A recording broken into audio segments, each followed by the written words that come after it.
people don't realize this, that babies, when they're born, and please correct me if I'm wrong on any of this, but I've talked to a lot of people over the years, including a lot of neonatal kind of doctors and things, people like Mary Newport. I remember she said, people don't realize that when a baby is born, they're even like a little mildly ketotic when they come out. Like everything we do to try to prevent the baby from being in ketosis, they still come out in ketosis. And they're in ketosis. It's not something to be feared by humans, because at the very moment you're entering the world, you're having this substance in your body.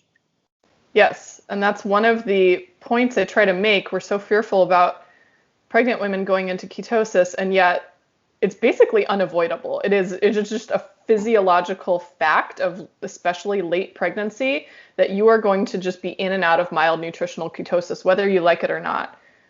Your provider probably isn't testing for it, but unless you have like gestational diabetes, and then they hound you to eat more carbs, right? But it is just a fact of life. And so if in fact their claim that ketosis in pregnancy is harmful to fetal brain development, then why would that suddenly like a switch flip, and when they're born and in the first 2 days of life, by the way, is when ketone levels are the absolute highest in a baby, why would that suddenly not be harming their brain development? Because that is the physiological design. You are born, the umbilical cord is cut, that consistent supply of sugar goes away. Yes, they do typically start nursing, but they're not necessarily transferring a whole lot of breast milk early on. It's colostrum, and they're not getting huge volumes of it, and they are relying on their fat stores and their ability to mobilize their fat stores to keep them alive. This is why it's normal for babies to lose a bit of weight in the first week or so of life, and then they typically regain it as mothers mature, breast milk comes in, and you go transition from colostrum to mature milk. But they're still, even when you measure at a month old, babies are still in mild ketosis. So it is a fundamental part of our physiology and brain development. 30% of fetal brain energy needs are provided by ketones. So it's all just very silly that we're worried about it when it's like, it's unavoidable. Even if you eat a lot of carbs, you might keep yourself out of ketosis more often, but you're still going to dip into it overnight, whether you like it or not. Like, it's just, that's what happens. Sorry, friends. And if anything, it would be better to at least allow that process to happen by not shoving your system full of so many carbs, because then your baby is actually more adaptable to that relatively stressful period of the first 2 weeks of life, where you're adjusting to being outside of the womb and getting used to nursing and having to work for your food. And, so it's very interesting how we've demonized something that's completely normal. Oh, yeah. And when I was born, by the way, I was 10 3/4 pounds. I was a big baby. So I think I came out of the womb ready to fast, because I had so many fat stores to fuel me while my mom was building her breast milk up. There you go. Yeah. Yeah, it was crazy too, because that was the early 70s. And my mom, they would not induce at 9 months. It was late November, and I was born December 27th. They would not induce her. They made me stay in another month. I'd never heard of it. Take 10 months to get a pregnancy. And so was she like 42, 43 weeks when you were born? Yeah. Wow. Yeah. So nowadays they probably would have been like inducing her at like 39 weeks. They'd probably do an ultrasound and say you're big, and then induce. Yeah. Maybe it's for the better. Yeah. All I know, I didn't get a vaginal birth, so I know that kind of screwed me when it came to like the microbiome. And then she was 300 plus pounds when she had me, so passed on. She probably had gestational diabetes. Yeah, they didn't screen for it universally back then. Right. So she passed on the insulin resistance kind of tendency to me. Thanks, Mom. But like, it's okay. I managed pretty well with my health despite the beginning of my life. Yeah, but that is a legitimate thing, and that's part of the work. If you get into the numbers on it, part of why it's so important for moms to, now that we have the information, which we didn't have in the 70s, to manage blood sugars, we know that there is a higher risk of that child later developing type 2 diabetes or becoming obese, and that risk threshold is anywhere from 6 to 19-fold higher.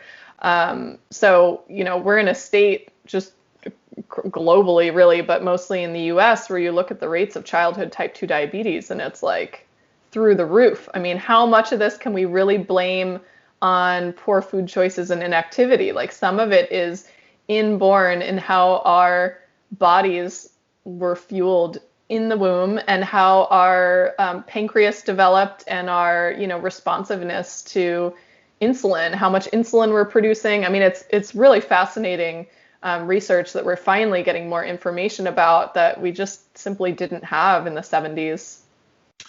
And something else we didn't have in the 70s is kind of like information from on high dictating how we're supposed to eat. But then along came 1980. We had the U.S. Dietary Guidelines for Americans, which we just got the latest edition recently. And in the newest edition, Lily, I'm really interested in your thoughts on this. They had a lot to say about mothers and pregnancy and baby and how to properly eat. Can you kind of break down what your thoughts were on what they concluded? To be honest, I have not looked at their newest pregnancy thing, which probably comes as a surprise, but my world has been extremely busy right now. I did hear through the grapevine on the childhood part about how they're recommending like eggs be a part of early childhood diets and sort of warning against strict vegan diets due to the importance of certain nutrients like choline for early childhood brain development. And that's something that is also super critical during pregnancy and breastfeeding as well. So I found that interesting. I've heard some complaints from people, in the plant-based community that is misguided and unfair. And I would invite them to actually do some nutrient analyses on a vegetarian or vegan meal plan for children, coupled with the reality of when you have young children, what are they actually going to eat? And like, if you can get down, 100 plus milligrams of choline in a single egg yolk, but in order to get that same amount, the kid is going to have to eat how many cups? Let's see, 2 full cups of cooked beans. It's just not going to happen. It's just not concentrated enough of a source of choline for it to really, a small child is not going to do that. Maybe an adult, although their choline needs would be higher. So, I'll have to take a look at the pregnancy ones. I don't think they drastically changed anything because I haven't heard from my colleagues that much was really different. So we'll see. It's definitely interesting. Please look it up. And I didn't mean to put you on the spot. About 2 cups of beans. I don't want to be around that kid farting all day. Sorry, it's just going to happen. So choline or not. Yeah, exactly. Well, I think, we're constantly having to circumnavigate all of the messaging out there. And one of the messaging out there over the past few years, as it relates to our diet and what kind of foods are available, are all these meatless meats that are out there. And I could see moms going, well, if I'm going to buy some kind of a meat product that's healthier, this is going to be a better option. So I know you've seen those out there. I tried for science, Lily, one of the meat burgers that smelled disgusting. It had like beet juice to mimic blood, and it was just and then all the junk they put in it, like 29 different ingredients, and whereas hamburger is beef. That's it. Right. What do you think about these things, and any mom that might be considering eating them during pregnancy or feeding them to their kids because they have to be healthier? So as you can guess, I mean, I'm not really a fan. When you look at the products, you can see just an exorbitant number of ingredients. They of course have those seed oils we were talking about earlier, so lots of inflammatory polyunsaturated fats. They're typically based on some blend of whatever plant proteins they want, but that's often like pea or soy protein. Unless they're sourcing organic, you're going to have a significant amount of pesticide residues in those because they're pretty highly sprayed when you look at, pea protein, soy protein, especially for glyphosate. And, I write about pesticides in Real Food for Pregnancy. I have a chapter on toxins, and it's pretty alarming, the potential negative effects of especially glyphosate, but also other pesticides on fetal health, on thyroid health in the mother, on brain development. So I'm not really a fan from that standpoint. And then the other thing that I would look at would be, what are the micronutrient levels? So I think we take a very interesting, like, top-down approach to this, where we're like, we pick a nutrient that we want or a food we want, and then we try to mimic it, right? And sure, the plant protein burger, whatever, will have maybe equivalent amounts of protein to beef, turkey, chicken, take your pick of animal product. But what is the amino acid breakdown of that? Is it the same? So I recently had a post on my Instagram feed on non-essential amino acids. Those are actually, it's scientifically unproven that there's any such thing as non-essential amino acids. So there are specific amino acids, some of which we can only get in animal foods, that we aren't getting if we don't eat any animal foods, period. The second thing would be the micronutrients. So did they fortify the plant burger with vitamin B12? Did they add choline to it? Did they add heme iron? I heard there was some company that was trying to mimic heme iron and add it to their plant burgers. I don't know if they succeeded or not, or if that even works as well as heme iron. You're just not getting the full complement of micronutrients that you'd be getting in real food. And that's part of the benefit of eating meat. It's not just that you're getting protein, but you're getting like fats in the forms and ratios your body likes. You're getting all of your amino acids, quote, essential, and the so-called non-essential ones as well. You're getting, ratios of different vitamins and minerals that your body can absorb and utilize. And we can't say the same for the plant foods. So again, I would argue that it would be better for you to source your meat from operations that are doing a good job, that are raising their animals on pasture and grass-based.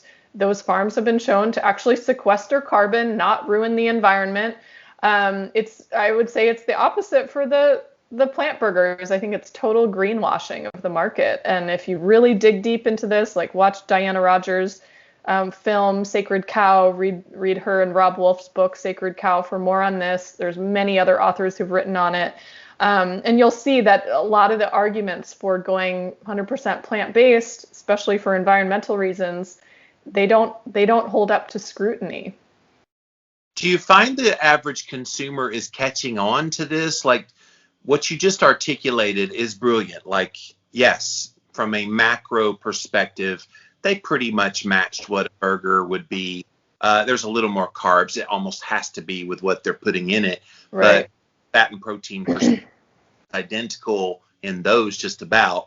But like all the micronutrients, if they ran that Beyond Meat burger through Chronometer, for example, and they looked at all the breakdown of all the different nutrients and then broke down beef, it wouldn't even be close. Like, even if they did really fortify it, it's almost like what they've done with cereal. It's like, oh, we've stripped all of the good nutrients out of cereal, but then we fortify it with all these like fake chemical sprayed on vitamins. And like, is that an equivalency to what naturally occurs? So do you think people are catching on, or is this still the uphill battle?